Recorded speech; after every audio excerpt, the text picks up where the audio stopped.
Hi everyone. This is book summary to Rationality. What it is, why it's scarce, and how to get more by Steven Pinker. Let's enjoy the video. Please subscribing to my channel for more great content like this. You'll be notified when I upload new videos. Rationality. What it is, why it's scarce, and how to get more by Steven Pinker. The book explains what rationality is, why it is important, and how it can be improved with practice and education.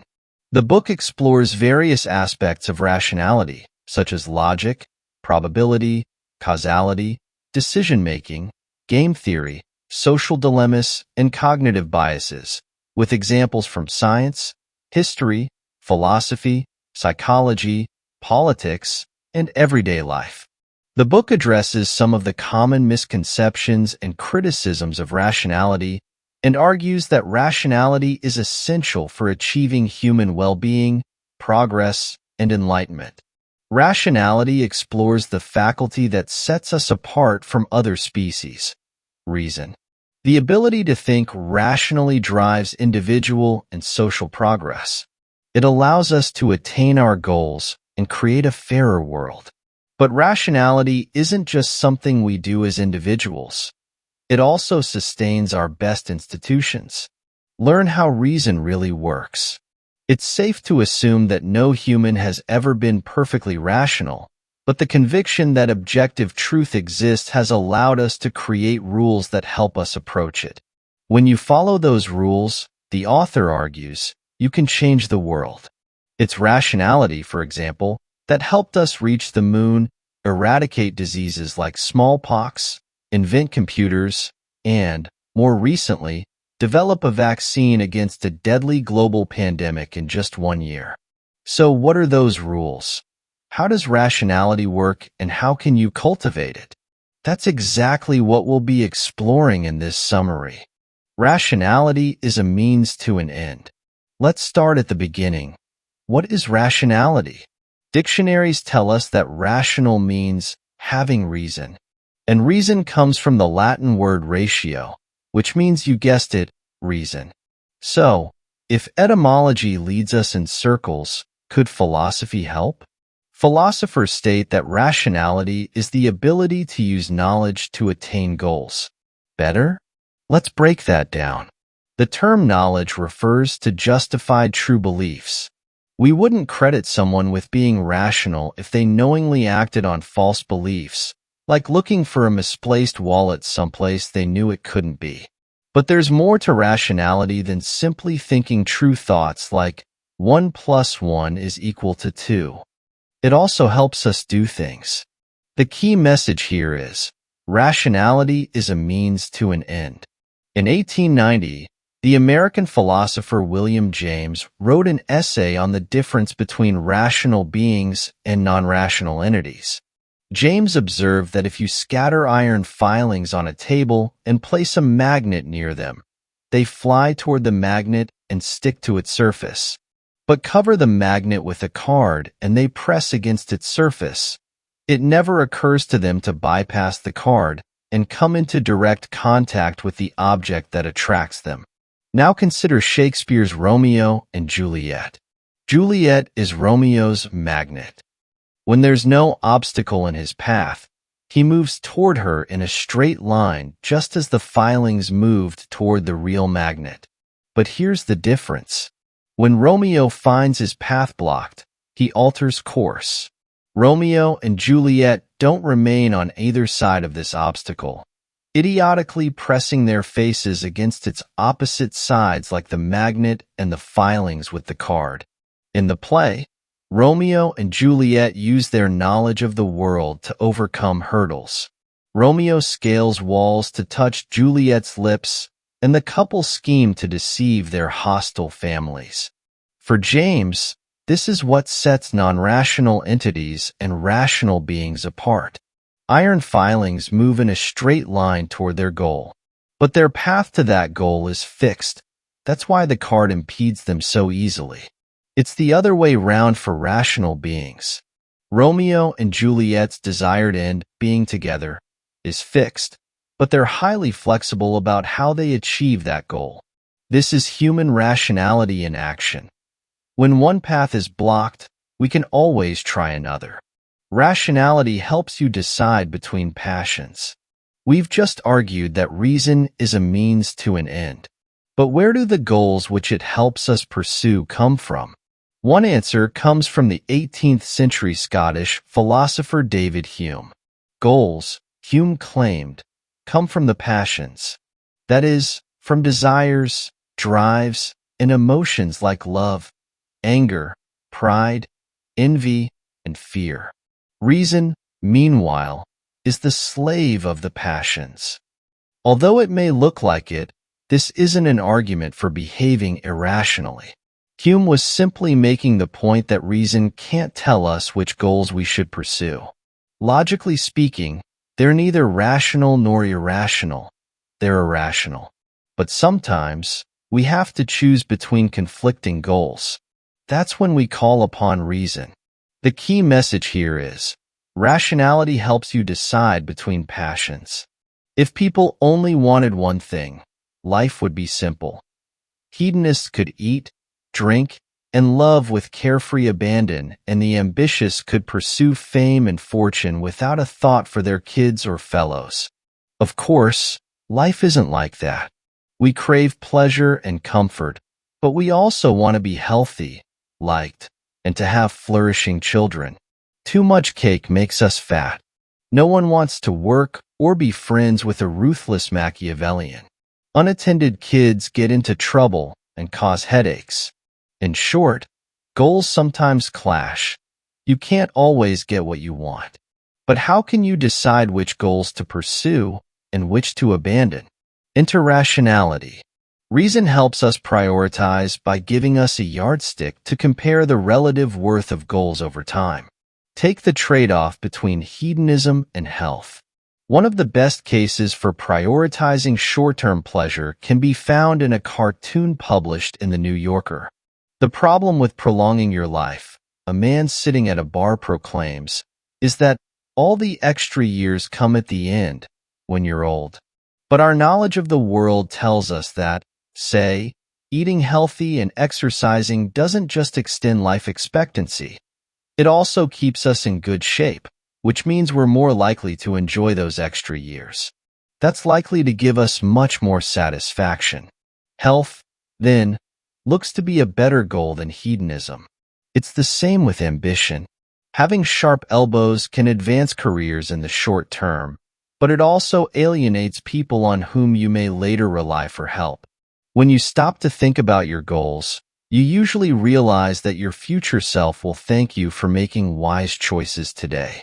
Ignorance and self-constraint can be rational choices. Knowing something doesn't guarantee that you'll be rational about it. Often, your willpower just isn't up to the task of resisting temptation. Take it from the Odyssey, an epic poem composed in ancient Greece some 2,000 years ago. To return home, the hero, Odysseus, must sail past an island inhabited by sirens, mythical creatures whose enchanting songs lure sailors onto jagged rocks which sink their ships and drown their crews. Luckily for Odysseus, a sorceress tells him how he can avoid succumbing to this fatal temptation. He must tie himself to his ship's mast and plug his sailors' ears with wax. Odysseus follows her advice and survives the passage. It's a strategy we'd do well to learn from. The key message here is, ignorance and self-constraint can be rational choices. One way of resisting temptation is to prevent yourself from ever acting on it.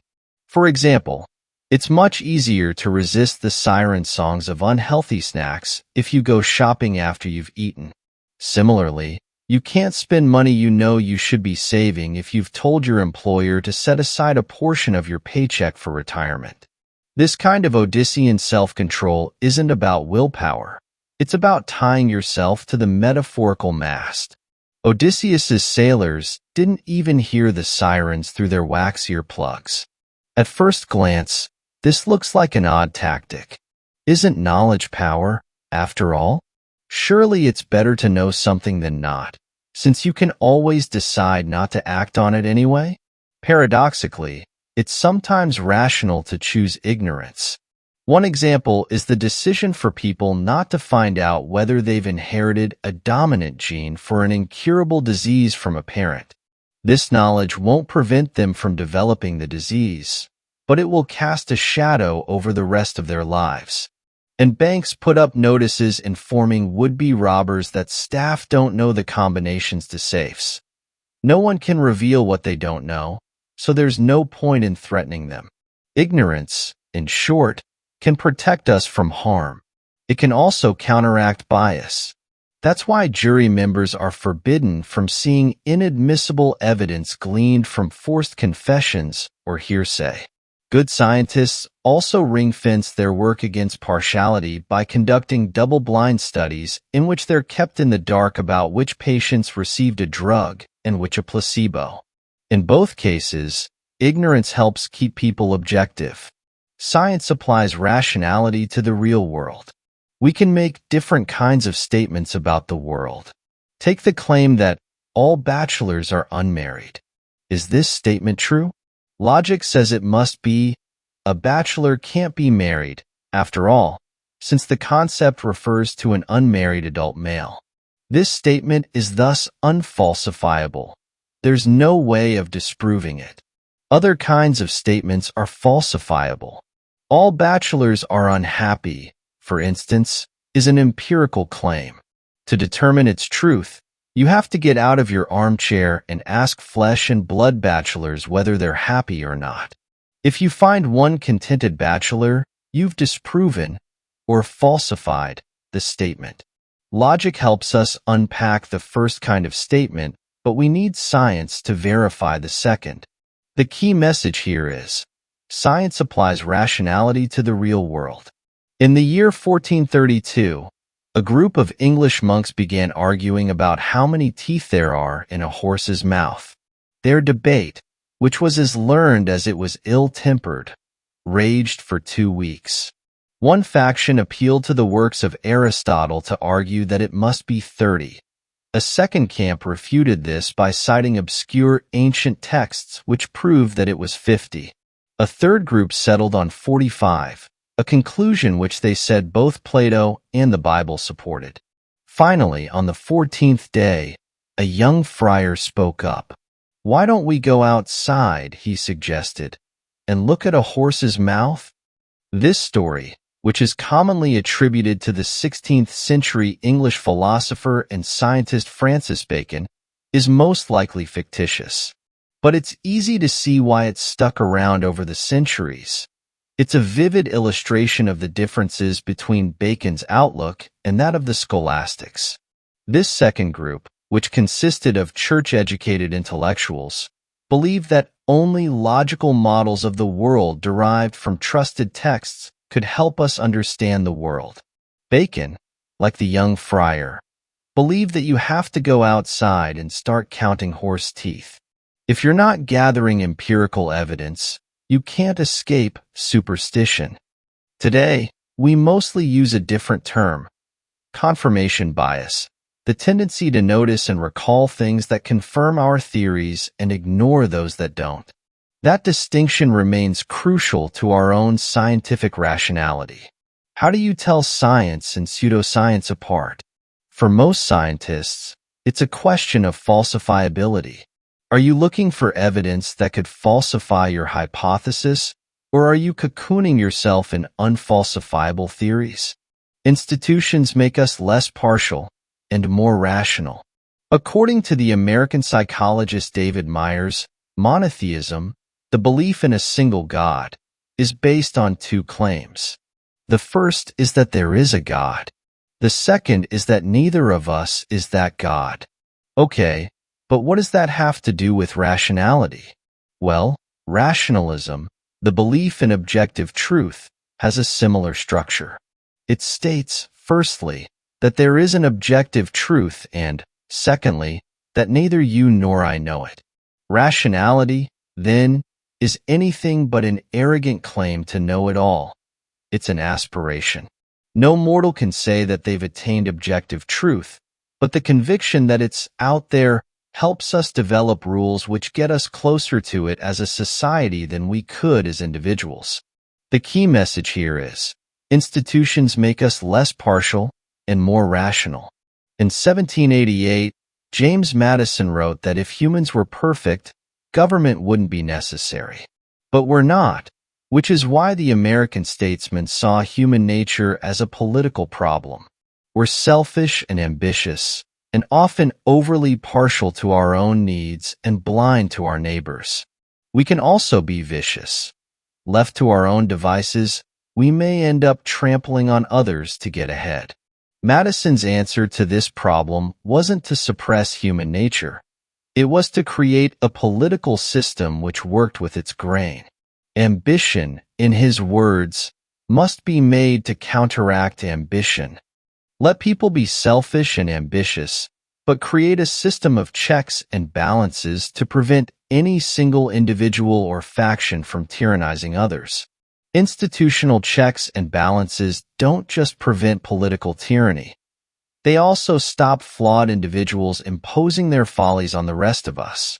Take the adversarial system in law, which pits lawyer against lawyer and leaves decision-making to impartial juries and judges.